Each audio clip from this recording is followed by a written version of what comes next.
All right, you are listening to Geek Vice, the official podcast of being a day late and a dollar short. Speaking of being a day late and a dollar short, your host, Morph.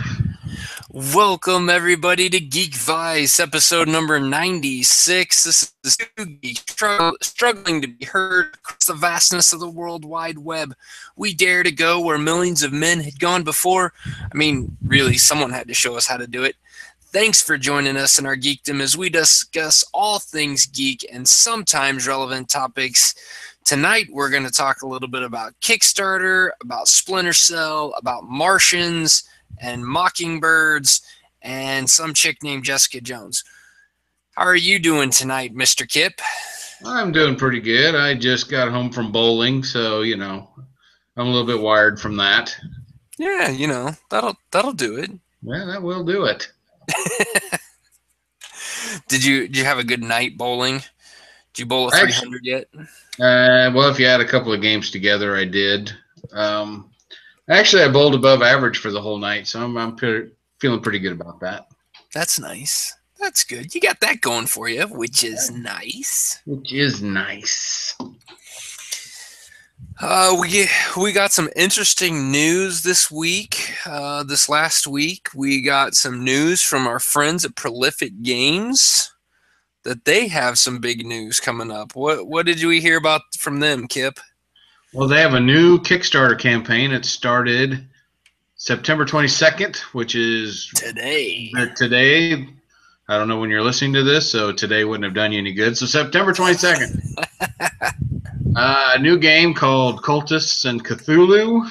It is a take that card game. If you like Flapjacks and Sasquatches or any other offerings by Prolific Games, go check it out. Do a little funding of your own and help them get this game off the ground. That's right. I haven't. You know what? I have not been to Kickstarter to see how that thing's doing. Because you know what? I did not realize that it was starting today. I didn't realize it was today. Today at 9 a.m., I believe, is when it kicked off. And it's already 20% funded. Yeah. They have a pretty good fan base, which is awesome. Yeah. Yeah, they've already hit $3,000 out of the $15,000 they're looking for. So go help these guys reach their goal. Their stuff is always really cool. And if you like Flapjacks and Sasquatches, this is a very similar game. So you're really going to like it then. Some really cool custom dice. Yeah, we love some custom dice, and I like their sense of humor when it comes to games. So I think people are really going to enjoy this one. We'll have to get John and Bill on here to pimp it better than we're doing. But go check out Kickstarter. They got a couple of good videos on gameplay and things like that, and some good art to show you, and a kick-ass coffee mug. So go to Kickstarter, look for Cultists and Cthulhu from Prolific Games. I like it. And this was not paid for in any way by Prolific Games. We're just fans of John and Bill. Yeah, we're I kind of enjoy their games. I've only got the Flapjacks and Sasquatches. I've got Tricked Out Hero, another one of their games, up a little higher on my shelf up there. I can't reach that one. But yeah, I enjoy their games a lot, and I will be backing this one probably tomorrow, because I'm not going to do it this late at night. It usually ends up being bad. I spend way more money that way. So you'll end up being like the top top contributor. I'll be the pledge $200 and get to be a cult leader. Yeah. And then your wife kicks your butt, and it's just bad for everyone. Yep, I will be living on the streets. So if anyone has a spare bed, let me know, because I'll bring the games. Yeah, I will contact Bill, and he will have this one shipped directly to your house, so that way, she doesn't hijack it from me. So There you go. yeah. So what's this other thing you got in here? What is Crutchfield? You don't know what Crutchfield is? I do not know. All right. So I felt like a teenager this weekend because I actually did car stereo shopping. And and I hadn't done that since I was like 19 years old or some shit like that. But yeah, my 11-year-old car manufacturer stereo is shot craps. It doesn't play CDs anymore. It's not iPod compatible, all that stuff. So I thought, you know what? I'm going to replace that bad boy. So, of course, I went to the normal suspects, Amazon and Best Buy and things like that. And I found a stereo I kind of liked, typed it into Google just for the heck of it, just to see what it'd come up with, and it brought up Crutchfield. It's like, man, I haven't shopped in Crutchfield in a long time. So I went to their website. You put in your vehicle, year, make, and model, and it gives you a list of all the car stereos that would work with your car, would fit into the slot, so to speak. And so I look through, and it's like, wow, free shipping. Prices are pretty comparable to Amazon, so I'll continue to check it out. And then I found the stereo I wanted that had another link. It said, click here for, you know, the installation kit that you may need. So I clicked on the link. It had a little deal on there for $9. It sent me a wiring harness and some other things to help it fit into the place on the dash. Nice. And when they sent me my shipping information, it also came with 3 PDFs, 1 on how to remove the factory stereo, 2 how to do the wiring harness, and 3 how to put the new stereo in. It's like, wow, these people are on their game. No kidding. That's not the most impressive part. The most impressive part was I went to my orders after I had placed my order just to make sure everything was good to go. And it had all my orders that I'd ever ordered from Crutchfield, even way back before the internet was a thing. Back when you got the actual physical catalog and you phoned in your order. Those are still on there. That's awesome. So like my order from like 1994 and 97, and I think the last one before this week was 2000, like November 2000 or something like that. It's like, that is just, that is awesome. You didn't even order on the internet back then, and it was still on their site. That's kind of cool. Yeah, so it's the first time I've actually registered on their site, and on all the stuff I had ordered by phone made it into the new registration. I thought, wow, that is kind of cool and creepy all at the same time. Yeah. Yeah, no, you know what? I don't think I have ever bought a new, well, I know I haven't since I graduated from high school. I haven't bought a stereo to go in my car since then. Yeah, I drove a 1966 Chevy Caprice in high school and college, and all it had was an AM factory radio. So Crutchfield to the rescue, got me a stereo that you actually bolted under the dash way back then. Nice. And then later on, I bought myself this Chevy S10 pickup in '94, and so I ordered from Crutchfield a 6-disc CD changer that you put behind the seat that hooked to your manufacturer installed radio, and you turned it into a disc changer. And like, 1994, I was a puppy back then, and that's like, so I got to feel like that again, ordering a car stereo. But my requirements were a lot different. I didn't care about wattage and all this other stuff and equalizers and all this other stuff like I did back then. All I cared about is, can I hook up my iPod or my iPhone, and does it still play CDs? And the answer to both of those questions was yes. So I purchased it. So it's supposed to show up later this week. I'll get that bad boy installed and Nice. off I'll go. But I thought that was pretty cool. I got to be a teenager again, and I got to see the history of ordering from Craft That's really cool. I mean, I know Amazon and there's a few other places that do that where you can look back. Amazon's real big. Like you can go and look at your past, you know, 10 years ago or whatever, you can go look at your history as far back as Amazon goes, but Amazon started on the internet, so it's kind of interesting to see something that wasn't started on the internet, still putting those orders. You would think those would just be in a box somewhere for them, but they actually took the time to digitize, that would be the right word, those orders and get them online. That's to me, I think that's kind of cool.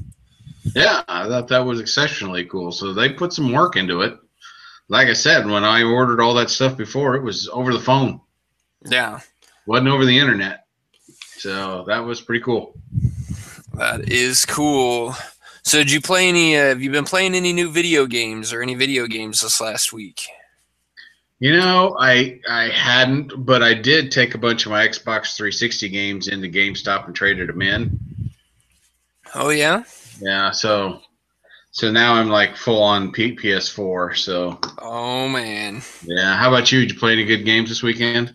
Well, I can't remember if I purchased this last week or the week before, but I purchased the Tom Clancy bundle on Humble Bundle and got a whole bunch of Tom Clancy games, Rainbow Six, several Rainbow Six games, several Splinter Cell games, but the one that I really wanted to play was the new Splinter Cell game, Splinter Cell Blacklist.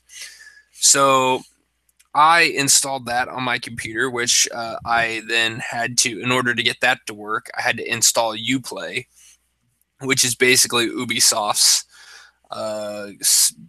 gaming client. It's kind of like Steam, except it only works for Ubisoft games. So it's kind of retarded, but okay. Yeah. So I got to open up that in order to play Splinter Cell, but luckily it's a really small UI and a really quick program to load. It actually loads up faster than Steam does, which is really kind of cool. But playing Splinter Cell, I have realized how bad I am at this type of game.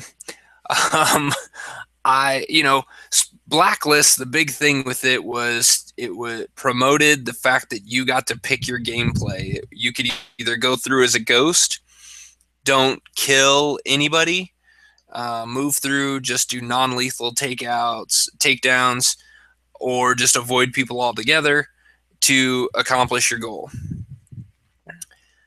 Or you can go Panther style, which is stealth takedowns, lethal or non-lethal, but mostly lethal takedowns, but doing it silently without getting noticed. Or you can go assault mode, which is basically just running through, guns blazing, shooting everybody up, and making as much noise as possible.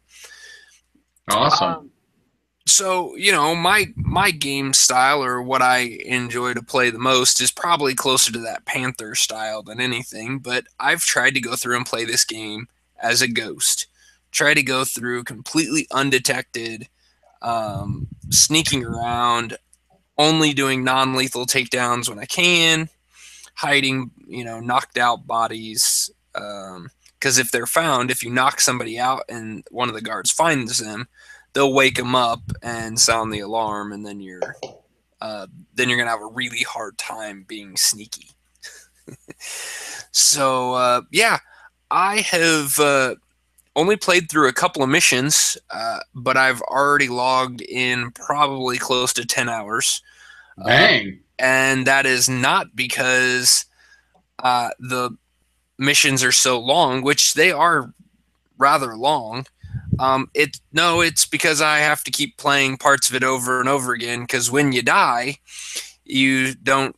There's no saves in the middle of the mission. It's got checkpoints that you walk through. That you kind of get through, and so you have to restart at that checkpoint. The mission that I finished last night, I started over. I did that mission probably 6 times just last night because I kept dying. I don't do very good and I've made this abundantly clear, I'm not good at first-person shooters. This is a third-person perspective game, so you get to see your guy, but I'm just not really good at shooting people. Which is why I think I lean towards the Assassin's Creed games, because there's really no guns in there. It's medieval times, so it's really more swords and swords and maybe some bombs, a few guns, but guns take really long to reload, so it's not like somebody can shoot a submachine gun at you and riddle you with bullets like in Splinter Cell. So they didn't have a fully automatic gun back in the days of Assassin's Creed? No, not really. But they do in Splinter Cell, since it takes place in kind of nowadays, current time periods. Yeah, so whenever I get seen, by the time I'm able to actually get a shot off with my silenced pistol, my screen is already flashing red and it's telling me you've been hurt. Go run and hide. Yeah. So really hard, a lot of fun. I am playing on normal difficulty, which, since I've haven't played a Splinter Cell game since probably the early 2000s, so maybe the very first Splinter Cell game. I probably should have gone with the easiest difficulty instead of normal, but I refuse to step down that low. I'm trying to push forward. Tonight, before we recorded, while you were bowling, I played through the next mission. I've already played through it 3 times in about an hour and a half. So, wow, not really doing so hot, and I haven't even got to the first checkpoint yet. So, feel really good about it. But I'm having fun, so I guess that's something. That's what it's there for. I mean, if being good at a game was a requirement to have fun, I would have stopped playing Call of Duty a long time ago. Yeah. I like the puzzle. I like the challenge of trying to sneak through. I think I've decided I'm gonna go to more Panther mode and just pull out my knife and start killing people and eliminating them that way, and just try to kill everybody, but do it without being noticed. So we'll see how that goes. Maybe if that works, then maybe that's just the way I need to play. I need to quit being nice to people and just kill them. I like this idea. Yeah. So I got that going for me. So I've been playing that game at any spare moment that I can, but at work, over lunch, I kind of have been saving money, so I've been staying in and bringing my lunch, but I don't want to just sit at my desk and do nothing, surf the internet. So I have found I've been surfing YouTube and watching different videos and things on YouTube, and I have found another channel, another playlist on the Geek and Sundry network that I want to recommend to people. I have already recommended Titan's Grave, which I have finished. There's 10 episodes of that. That's Will Wheaton's RPG that he ran with a few people, and Really well done, really well done. So I've already recommended that one. Here's another one for you, though. It is called Critical Role. This game, it's a Dungeons and Dragons 5th edition RPG. It is run on the Twitch network, so you can actually watch it live on Thursday nights, but on Twitch. But they've got all their past episodes on there on Geek and Sundry's YouTube page, so you can go watch them there too.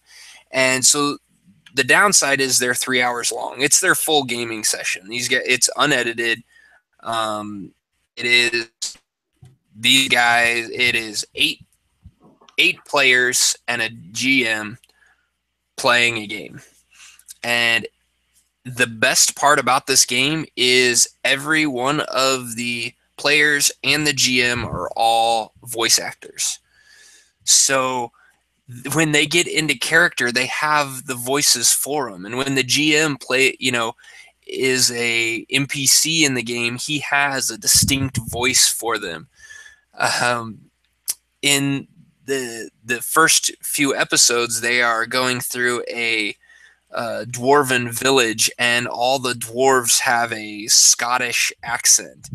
And so it's great listening to these, to the GM have a Scottish accent, but be a little different for each of the characters. And then you get the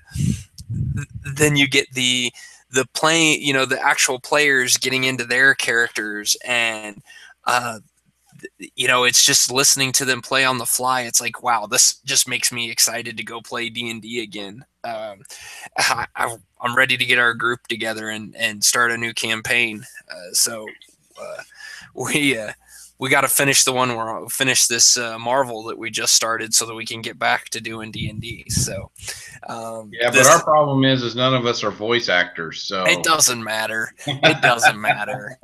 I mean, just some of the stuff you've really got to listen. I think I'm up to episode 5. Some of the stuff, Kip, that they do on that show, I could see our group doing that exact same thing and ending up as catastrophically bad as they did it. We would do it. It makes me feel good. It makes me feel like our party was perfect. So yeah, the light or the ship in the desert. Yeah.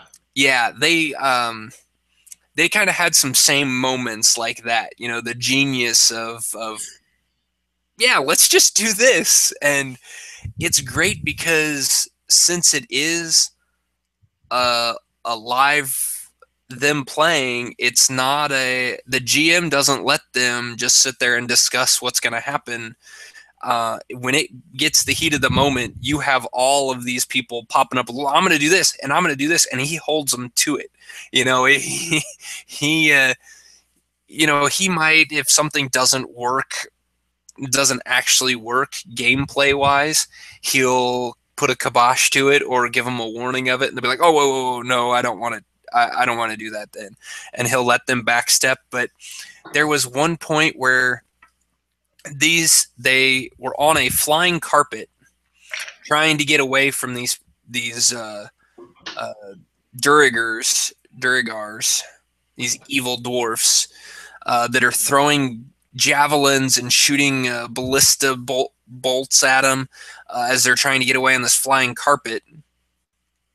And one of their druid, who had turned into an eagle and is carrying 2 gnomes, gets hit and loses all the hit points that her eagle has. So that means she automatically turns back into to her human form, and she's like 80 feet up in the air. And so now she's just plummeting with the 2 gnomes just falling on their own as well. So now there's 3 people just falling. Nice. So the listening to them try to come up with how they're going to catch these people, and he pretty much just does the countdown as they're trying to come up with ways to save them, and he's like, "Yep, okay, so you do that, and one of their sorcerers is like, "Well, I'm gonna cast what was it? Glacier. It was basically creating, like, he was trying to create like an ice bridge to catch the people on, and the DM's like, well, okay, but there's no walls for your ice bridge to attach to, so it's just a solid block of ice that's falling.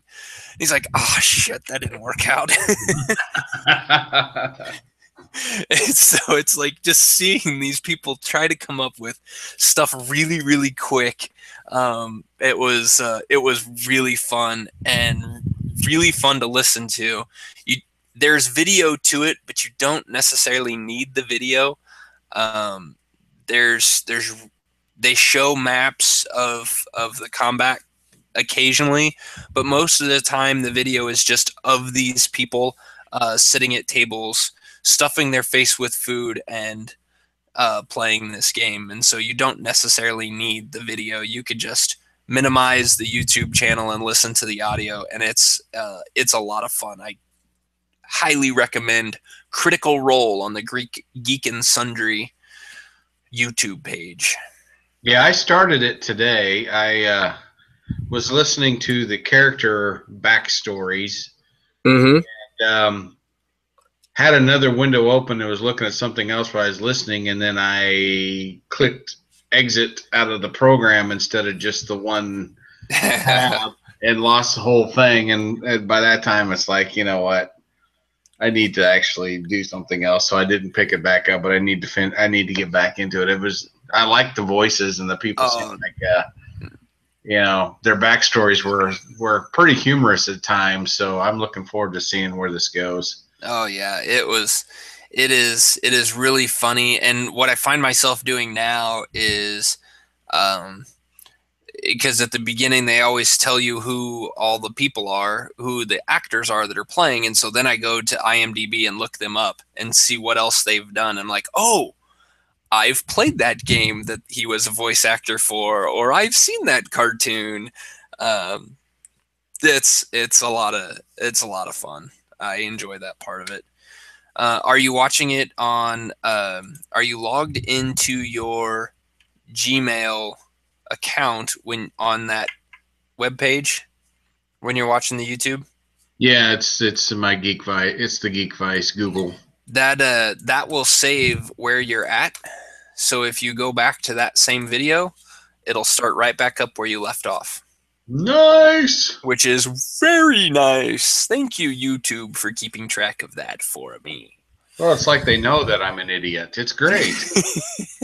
Well, they almost treat it like a DVR. Like, you can set stuff to watch later, and so then you can find it quicker, and it stores where you left off. So when you've got to close it down for the day, you can just start it right back up the next day and be right where you left off. There was a little bit of news that came out over the last it's probably been about a month now. Have you seen the trailers for Matt Damon's new movie? Yeah, I've seen trailers for The Martian. The Martian. What do you think? Think Matt Damon can be a Martian? I do think he could be a Martian. It looks like it's a pretty doggone good movie. What I think it is like this studio's answer to Matthew McConaughey's movie. Already forgot the name of that movie. Was that Interstellar? Interstellar, yes. Which isn't a bad thing. It's just, I think it's going to be along the same kind of lines as, that kind of a deep movie, I guess is the word for it. Yeah. I saw the trailer for that. It looks really good. I don't know that it's good enough to get me out of my house to go see it, but it looks good enough for me to check out when it comes out on DVD. Yeah. Undecided so far if I'm going to go to the theater and see it. I went and saw Interstellar in the theater, and it was worth it for that. Yeah. But so we'll see. Did you see the news about Mockingbird getting a pilot? I did not. Yeah, the ABC has basically given the order for a Mockingbird series pilot, and the it's going. They say that it's not going to be a it's not going to be a spin-off from Agents of Shield, but it's basically a spin-off of Agents of Shield. Really become weird. And for some reason, I can't open up the page that it was on. I hate when that happens. Well, this is what happens when you get a computer virus on your computer, and I think I need to run some more stuff to try to clean it up, because I've been having some problems since that happened. So imagine a virus giving you problems. Yeah, don't get a virus on your computer.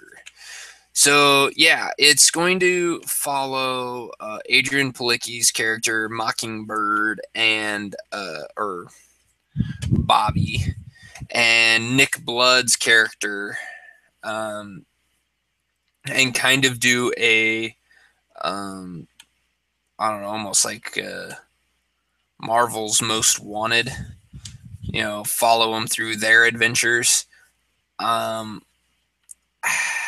You know what? I think it would be kind of cool, and I think this could be a perfect opportunity to get some Hawkeye on the small screen as well. Yeah, I know my wife would appreciate that. Yeah, whether it's Jeremy Renner or it's somebody else, I don't know. But well, if it's not Jeremy Renner, she's another cow. Yeah, well, maybe it's somebody who she ends up liking better than Jeremy Renner. Because at some point, they're not going to be able to have Hawkeye on the big screen anymore, or they're at least not going to be able to have Jeremy Renner on it. But maybe if Renner is up for it, maybe he would be willing to reprise his Hawkeye role in a TV series, because Mockingbird and Hawkeye have a history together. So, I don't know. Very cool. I would like to see how this works, but me too. I'm a big fan of Adrian Palicki, and I like the Bobby character that she has created in Agents of Shield, so I'm looking forward to it. Yeah, and there's no date yet for when this pilot's gonna show up. It's probably not gonna be till next season, but still, either way, it would be kind of nice to have you want a strong female character on TV. Mockingbird could definitely fit that role. She is not the damsel in distress by any means. Oh, definitely not. So, yeah, we got that going for us, which is nice. It is nice. We also got some images and a release date for Jessica Jones, the new Netflix series from Marvel. Release date's going to be November 20th, which I'm super stoked for. And we got to see some pictures. Did you see? I did see, and when they first announced Kristen Ritter, I was like, yeah, I'm not 100% sure. But after seeing the pictures, I'm good with it. I think it's going to be great. Yeah, I think the pictures look really good. You get to see a picture of Luke Cage, or at least I guess who we think is Luke Cage. Let's see. Come on, internet. Does not like me today.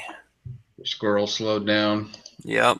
Somebody decided to not feed the squirrel. I hate when that happens. Yeah, me too. Apparently it doesn't like cookies either. We also get to see a picture of David Tennant, who is going to be the Purple Man, the main bad guy for this. So definitely interesting. I am super stoked for this. I think this is going to be a lot of fun. It is. I think it's going to be a lot of fun. And I didn't realize Carrie-Anne Moss was in it until I saw the pictures. It's like, this is really starting to work. Yeah. Because you can tell I only watch TV shows if the women are hot. But hey, I'm a shallow pig. So what the heck? That's all right. No, I just think Carrie-Anne Moss is. I liked her in, of course, The Matrix and things like that. But right.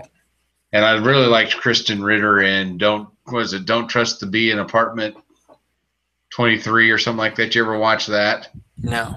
Oh, freaking hilarious. Never heard of it. James Van Der Beek is freaking hilarious in that team.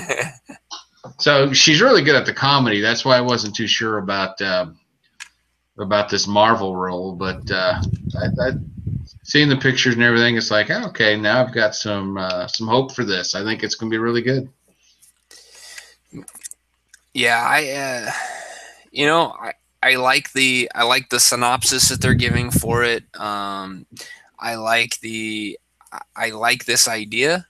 You know what? I just think this is going to be a good show. Yeah, me too.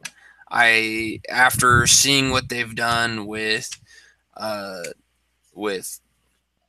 Daredevil, I am completely sold on Jessica Jones, and I am looking forward to it. I have it on the calendar for the 20th, November 20th.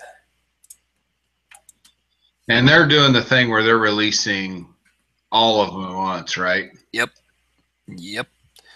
They will all be out on November 20th. Probably, I'm gonna guess it's gonna be like midnight or 11:50 or 12:01 on 11/20. So. Yeah, that's a good possibility. I know there's some shows like on Hulu and things like that I watch that they only put one out a week. It's like, dang it, I'm spoiled by Netflix. I want to watch them all now. Yeah, I know what you mean. And, I think that is a good place to wrap us up for tonight. And since Jessica Jones is coming out in a couple of months, next week's podcast is going to be a character history, and I'm going to do a history of Jessica Jones. So awesome. A lot of people don't know about her. I don't know a ton about her, so I am looking forward to doing some reading up. I've already started my research by reading some comic books and looking up some way back comic books to try to get some more history on Jessica Jones. So, next week you guys will have to tune in and learn more about Jessica Jones. Awesome. You got anything else you want to throw out there, Mr. Kip? I am completely brain dead, I think. So I've got that going for me, which is nice. Tagline for this episode, which is nice. So you guys can go check us out on our blog at geekvice.blogspot.com. You can follow us on Google Plus and Facebook. Just search for Geek Vice. You can follow that man on Twitter at Kip Killigan. You can follow me on Twitter at Geek Vice.